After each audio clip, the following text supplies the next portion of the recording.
الله أكبر الله أكبر الله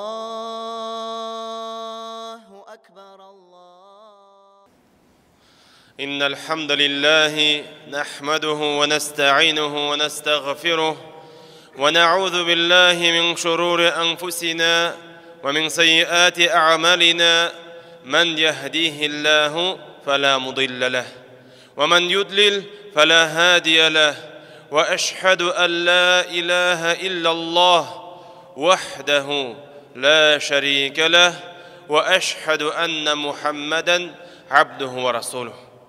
Barcha alamlardan yoktan bar qilib, bizlarga kun sayin o'zining ne'matlarini berib turuvchi Rabbimiz Allohga bizning ko'nglarimizdan chiqqan hamd sadalarimiz erishsaydi.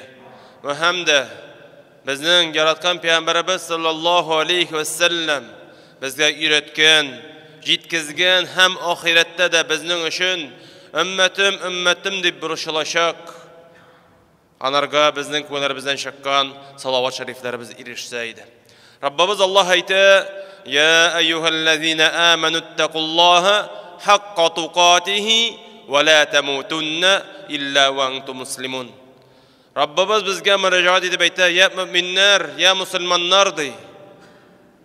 Bu dunyoda yashaganda aning amrlarına bo'ysunib, aning tiyganlarından tiyilib yashagiz va hamda bu dünyadan ketganda baratik musulmon halatindagina keta ko'ragiz dey. Shuning uchun Rabbimiz bizga eng zo'r ne'mat ol da bo'lsa iymon boyligi berdi. Ham biz uni saqlarga tiyishmiz. Ham sizning bilan bugun payg'ambarimizning bir hadisin qarab ketasim kelar. Abdullah ibn Abbasdan keltiriladi.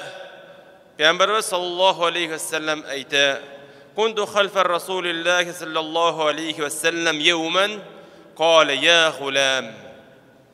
Abdullah ibn Abbas anarga ul vaqtda 10 yaş idi. Yakınca 10 yaş. Hem menamanda indi Peygamberimiz sallallahu aleyhi ve sellem anı dabba deyip kireyinde bir hayvan üstünde alar ikevi bardılar oturup. İşek mi oldu yeme? Hem şunda Peygamberimiz sallallahu aleyhi ve sellem aytdi: "Ya g'ulam, ya ulşağım." Menamanda eng birinchi biz qarorga tiyishmiz, Peygamberimiz nindi vaqtda bu bolaga necha yaş idi? Ul terbiye bere başladı. Vaqt biz ati anilar, abi babaylar uylaybiz, yarar indi men balam hali yash, o'ynasın, shapsın, yuqlasın, anları öğrenir deybiz. Bir yaktan Allah Teala bizning ko'nglarimizga shoy solgan, o'zi bizning bolalarimizga qarata rahim shafqatlikni. Amma lakin anları so'ng bo'larga da mumkin. Şunun için de Peygamberimiz sallallahu aleyhi ve sellem ikinci bir hadisinde aytdi: 7 yaştan bolalarınızı namaz okurga şakırıgız dey. 7 yaştan. 10 yaş to'lgach, alarni undagiz, hatta so'qsag'iz da bo'ladi. Şunun için de biz necha alimlarimiz aytdi, 7 yaşga qadar bolalarimiz bilan o'ynarga tiyishmiz. O'ynarga kerak. Alardan birga şatlanırga, amma lakin 7 yaştan alıp endi alarga terbiye bererge, öğretirge kerak.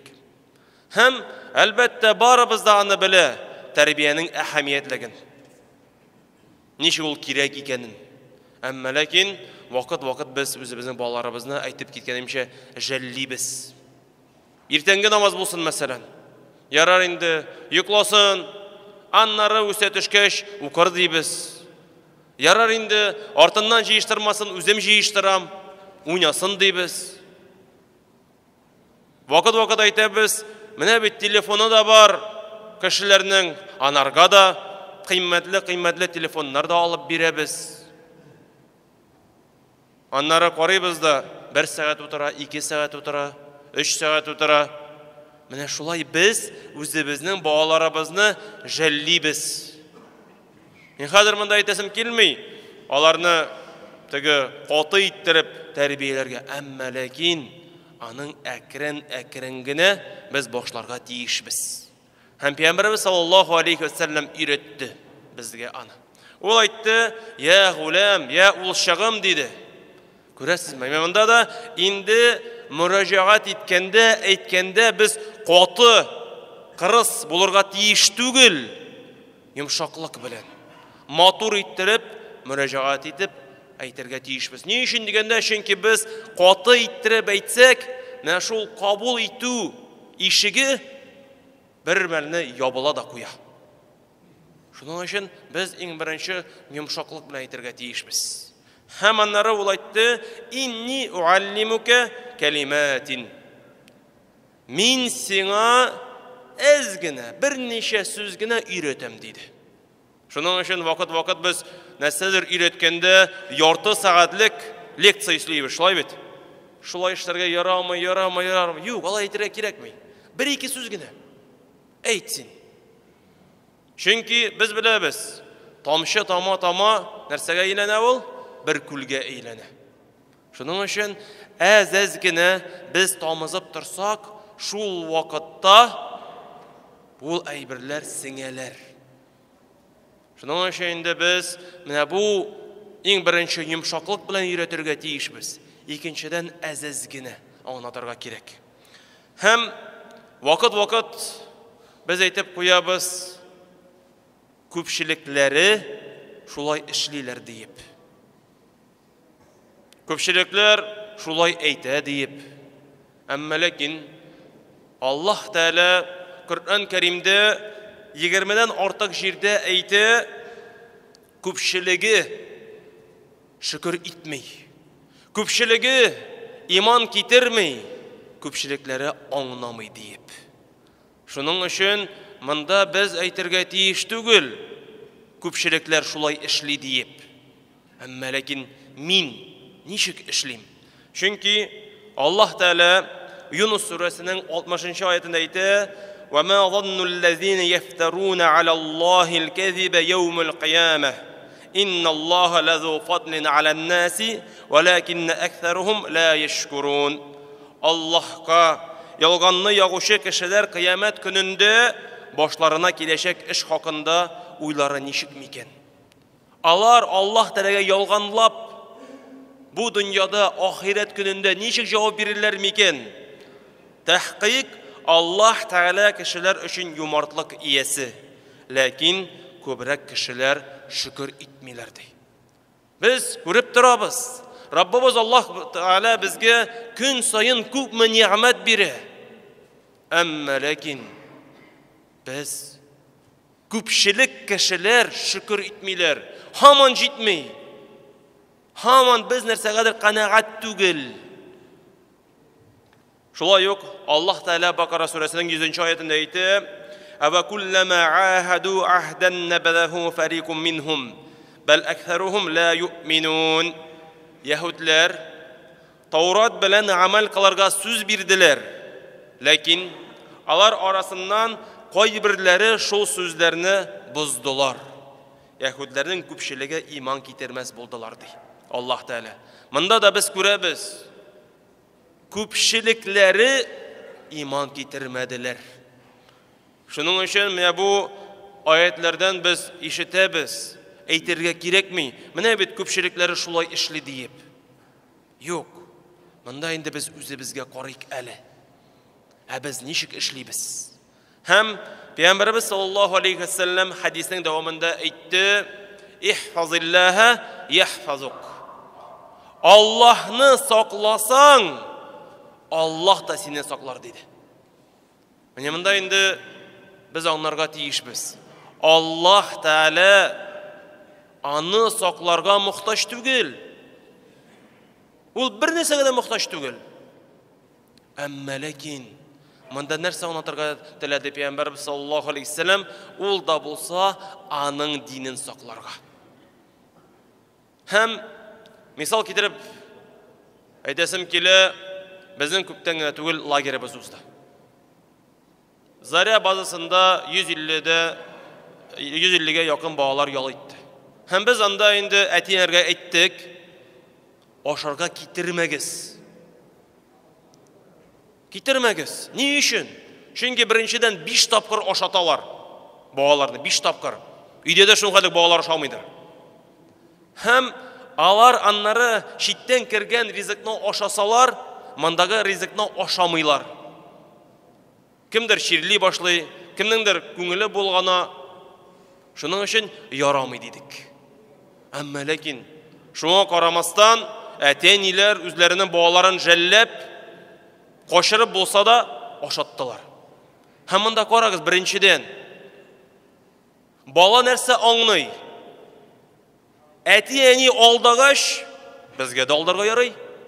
Шулай бит. Шулай килеп чыга. Әти-әни абыйларына, апаларына мен шул баланы биргән нәрсәдер өйрәтергә диеп, үзебез шулай эшләгәч, ничек менә шул бала бездән нәрсәдер өйрәнсен, нәрсәдер кабул итсен соң?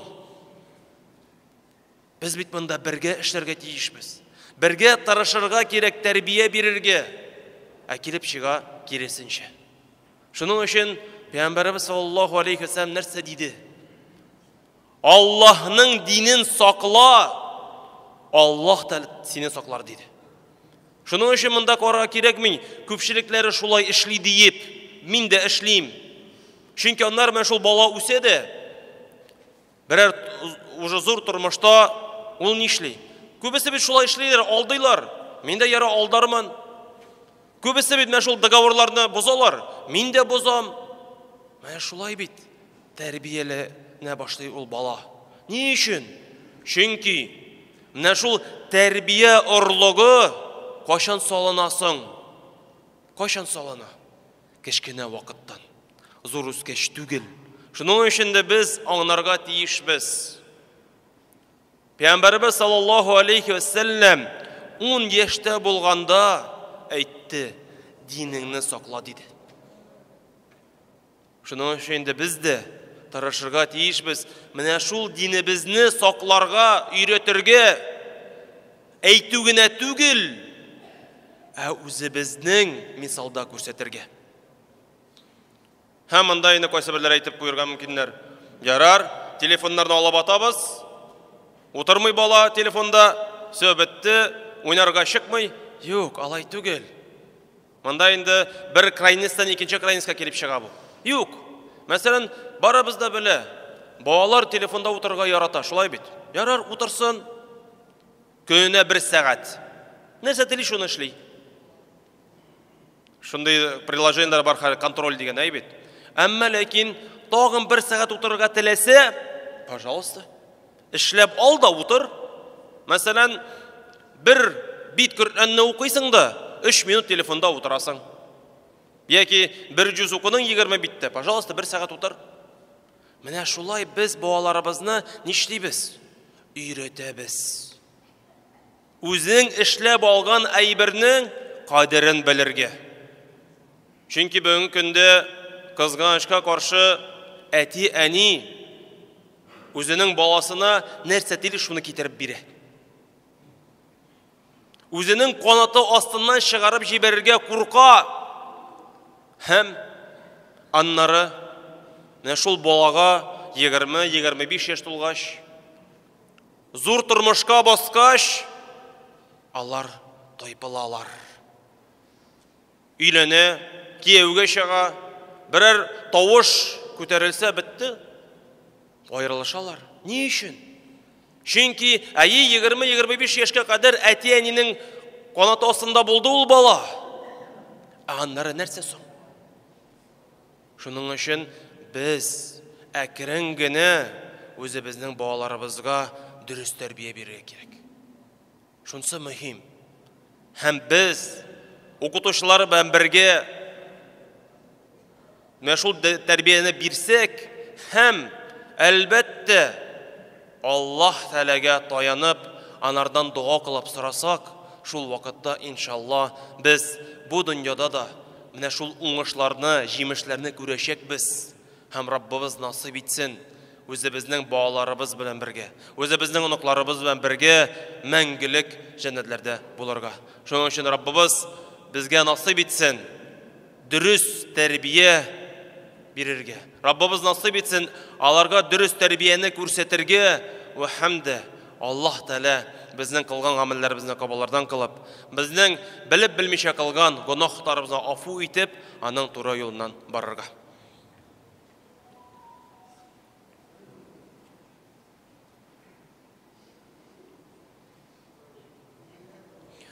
Elhamdülillahi Rabbil Alamin. As-salatu was-salamu ala Rasulillahi ve ala alihi ve ashabihi ecma'in.